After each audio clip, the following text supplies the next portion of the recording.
featuring Solomzi Imbongi Yosiba. Allow me to reintroduce myself. I am unprecedented Dimbane the poet. I am a microphone amplifying words.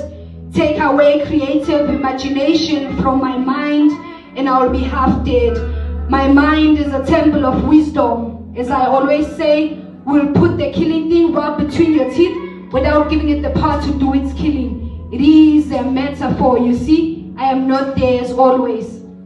Imbongi yesibongo esiphilisayo kwabagulayo, esikhulisa ithemba kwabalahleyo, ukutya kwengqondo esolulwazi, umlomo wabangakwazi ukuzithethela, ngumthuthuzeli kwabakhalayo, ngumzali wengedama, indoda kubahlolokazi, ngumvumbululi wemfihlo, ngumthombo ombombozinyaniso, isibongo sisiphiwe kungekho nosiba, ziqale engqondweni ndihlale phansi ndibhale ngosiba, uSolomzi Ntwenka Imbongi Yosiba.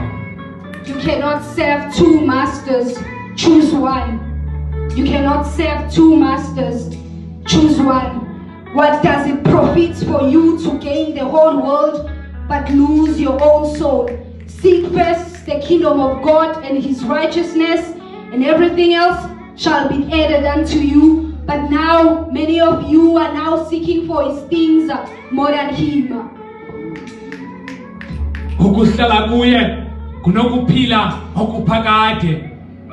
Kakade akukho mthi owamila ungena ngqambu. Kweli ke ivangeli nguYesu ingqambu.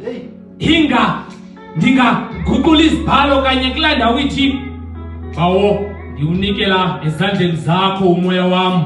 Ndithi bawo ndiyinikela ezandleni zakho impilo yami.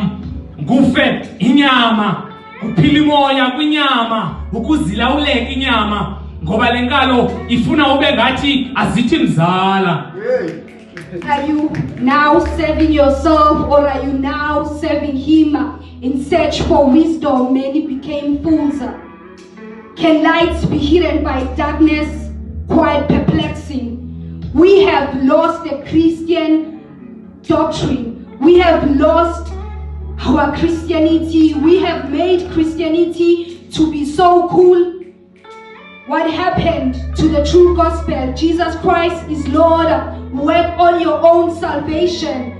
Vlogging in church premises, even when the Holy Spirit is moving and deliverance is taking place. What is now happening? Is it now content or are we now conforming? Go back to your secret place. You sold out to Christ. Ukulawula khongabonwayo khobonwayo kwabambonayo kuba ngathi ngophalalayo, ngakumbi xa ungumntu omtsha uphakathi kwebhayi netinarha elokuzlubutsha nokuthabatha umnqamlezo. Unqame ungazi nale uyaziyo, uvakale usithi iyandibhida, usuke ufuna ukwenza intando yakho yiloo nto ikubhida. Kukho imithetho eyasekwa kwibandla lokuqala ungena kuyicima, ozokuthi wakuyithobela uzibone kule ndlela umile sekunzima. Ukukhupha izishumi, ukunikela, ukuzila ukutya, ukuthandaza nokufunda izibhalo. Wakwenza njalo uza kumazi uThixo, uza kwazula kuguga isihlangu amabandla xa ucinga ukulandela oyena umprofeti udumileyo, ukulandela uThixo. Ayibabo bonke abathi uthi uThixo kube kusithi uThixo. Ndini calela umoya wokwahlukanisa kule nkolo enenyani hexutywe nobuxoki. Into ekhulisa isityalo kukuzinza endaweni enye. Sele kufika umoya sishukume nje singasuki, sithe sibe ngumthi omkhulu. Ndithetha izilwimi ngoba inkatshela indlela yenkolo. Ndithetha izilwimi ngoba inkatshela indlela yenkolo. Ndiyachukumisa ngoba baziyo ubuhlungu benkolo. Ndivusa uyolo ngoba kudala bawushumayela umcimbi wenkolo.